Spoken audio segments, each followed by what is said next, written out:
Mr. Duval. Thank you, Mr. Chair, and thank you, everybody, for coming today and answering these questions. CPP benefits a person receives are based on an average of what earnings from the time the person is 18 until they retire. And to accommodate the periods when a person may have some hiccups, low earnings or zero earnings during those years, the plan allows for the lowest 8 years of earnings to be dropped out from the calculation.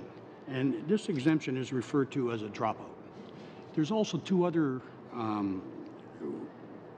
items that we have besides on the basis exemption that specifically are called dropouts, and one is for disability and one is for child rearing, when a person decides to stay home and won't be to raise their child, and then they won't be penalized for doing that during their life. So now that's in the base plan. When I looked in the enhanced plan, I don't see that in there.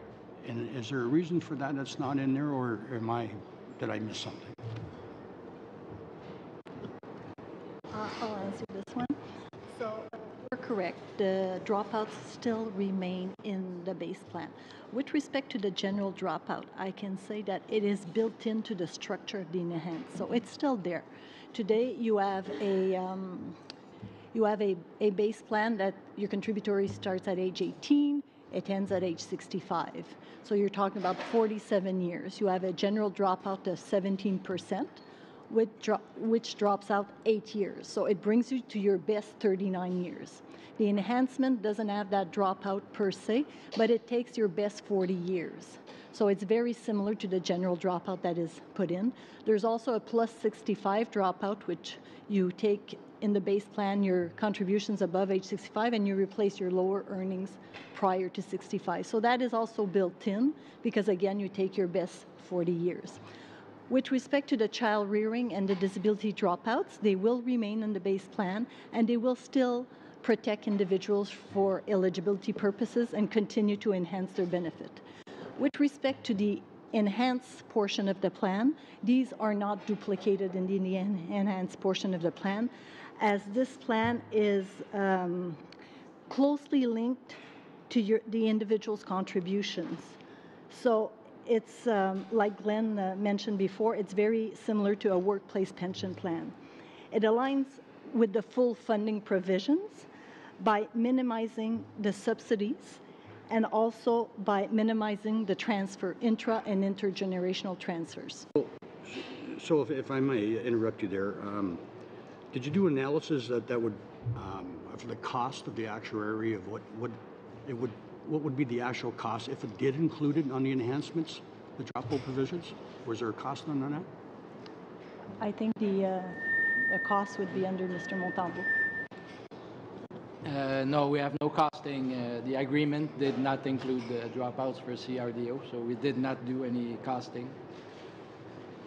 So was there instructions not to do the costing, or where did that come from? If you were going to, people were believing that they were going to get an enhanced CPP, but not to have two different phases. So what I'm asking is, was there instructions not to include that, or why wasn't it included? The deciders are what I call the CPP committee, which consists of the chair of the CPP committee, which is sitting beside me, and the 10 provinces and territories. And they discussed the parameters, and we were not asked to cost that parameter. Okay. Mr. Curtis? Yeah. Thank you. Just given the fact that what was agreed to in Vancouver was an enhancement that focuses on income replacement, very similar to the RPP. The package that was designed is very much consistent with what you would see in a workplace, and for that reason, this is an enhancement to the base CPP. The base CPP continues to have all the provisions that are contained within the base CPP. This focuses on increasing the income for Canadians going forward for their security in retirement. I, I understand that, but if we also thought that that security would be meaning when we enhanced it, and that was the whole purpose of it, to make the more of the middle class feel they were a part of it. But this dropout provision really affects them. If you're paying the enhancement, now you're going to have two different categories. When I pay the base, I'm allowed it, but when I'm paying the enhancement, I'm not included in it. So my question to ask you, I think you give me the one answer about the provinces knowing about it, but were any of the women's groups or organizations or people with disabilities, were they ever consulted about this, asking how they felt? Consultations. So first of all, I should say that on an ongoing basis, on retirement income, there's an ongoing consultation through, the triennial reviews with the provinces and so forth. And in this period, there has been engagement with different levels of government to ensure that the focus of the enhancement is on income replacement. That the CPP itself, the base CPP itself, and any engagement on changes to the base CPP very much covered in triennial reviews. So, of course, there's many engagements that take place on that, but this enhancement is very much about improving the income security of Canadians in retirement. So, Mr. Purvis, has the Department of Finance or the Office of the Chief Actuary projected the impact on the gap between the male and female average CP retirement benefits? And if so, what is that impact? We don't have any calculations internally at the Department of Finance on that issue. But you're saying we don't have that, and I'm not trying to be hostile, I'm just trying to say I'm having difficulty to say retirement replacement, and yet these people that make over 54,000 to the 82,000, they're not included as retirement replacement if they have a disability or bring up children. Do you want to describe the provisions? I'm concerned that people don't understand the provisions in their applications as it pertains to the broader CPP, and all the provisions that are contained in that. Yes. So the dropout for benefit, as you know, the disability and the child rearing provision allows you to drop out period when you're disabled or when you're taking care of young children. So it helps you protect your eligibility for some benefits, and it also helps you increase your average. As you said, it's on an average of your pensionable earnings. The enhancement is not an average per se. The enhancement is based on your best 40 years, so what you accumulate. So the social insurance portion of the CPP remains in the base. The enhancement is again linked to people's contributions. So it's like a top-up to your retirement or other survivor's pension or disability pension. So you get your base CPP, which will cover your flat rates for your disability, your flat rates for your survivors, which are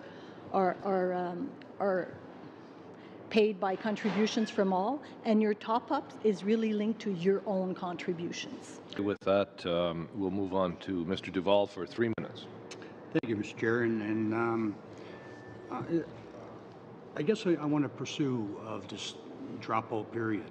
And is there any actual reason why the child rearing and the disability dropouts cannot apply to the expanded CPP? Or is this a political question? No, I think it has to do with the focus of the enhancement. So the view of the CPP enhancement is not, and perhaps it's the reason why I'm having difficulty with your line of questioning, is from a Canadian standpoint, you're still going to benefit from a host of measures under CPP 1, under the CPP core. And I think, as Mariana had outlined, there are a host of benefits there. This enhancement, the focus of the enhancement has very much been on, I'll wait till you're done.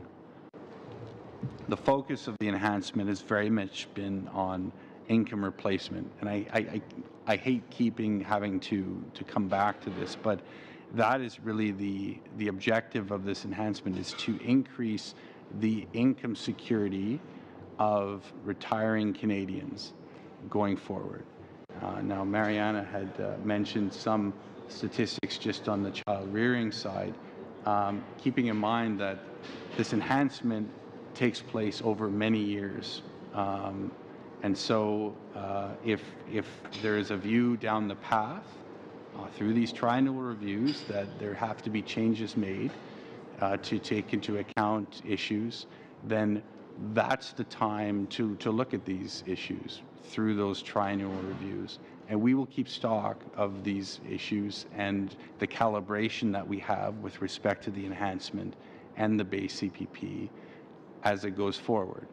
But for the purpose of the decision taken in June, the focus was on the income replacement side.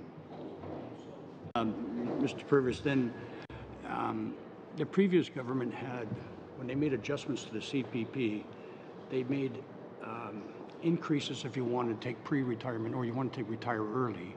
The percentage went up. So I think it's now 35% if you take out the age of 60. It used to be 30%. It's 36. It's 36. So one of the things that I was wondering if we could, people are complaining that we're not doing nothing now for the people that are retiring as they're going forward. Nothing is going to help them. It's all going to help the people going forward, say in 10, 15 years from now. Was there any cost that was done to put that back down to 30%? And could it be done? There was no cost done to look at the actuarial factors when they were increased in 2009. They were increased to bring them to neutrality, so to ensure it's neutral to the plan. So if you take your retirement earlier, we pay it for a longer period of time. Therefore, you are receiving the same amount in the plan for which you've contributed. If you take it later, if you delay it as well, we've increased our actual factor to 42%. So you take it for a shorter period of time, but you will be receiving more. So it's a neutrality. There is a provision in the legislation that requires that these actuarial factor be looked at every third triennial review. Okay, but it hasn't been looked at. It wasn't brought up. Right? That's what I'm hearing. This wasn't part of the enhancement discussions, no. So that wasn't brought up, and the actual child rearing wasn't brought up. I have one last question. Bill C. Say the 27th actual report that we just released Yes. has reviewed the actual factors, and they're still, as they are, still cost neutral to the plan. But they were reviewed in the 27th actual report just recently. But not to the enhancement. To the enhancement, it's the same factors as under the Okay. base CPP. Okay. It's a different answer I got. I'm glad you clarified that. But Bill C-26 has provisions pertaining to the insufficient rates section of the current CPP Act. And this section deals with what happens if the actuaries show that the contributions flowing to the CPP are insufficient to fund the benefit. Can you describe what happens if the same pressure came onto the expanded portion of the CPP? Under the legislation, it's the same provisions. But through regs, effectively, that will follow. There will be additional context provided on solvency standards and so forth. Okay, thank you.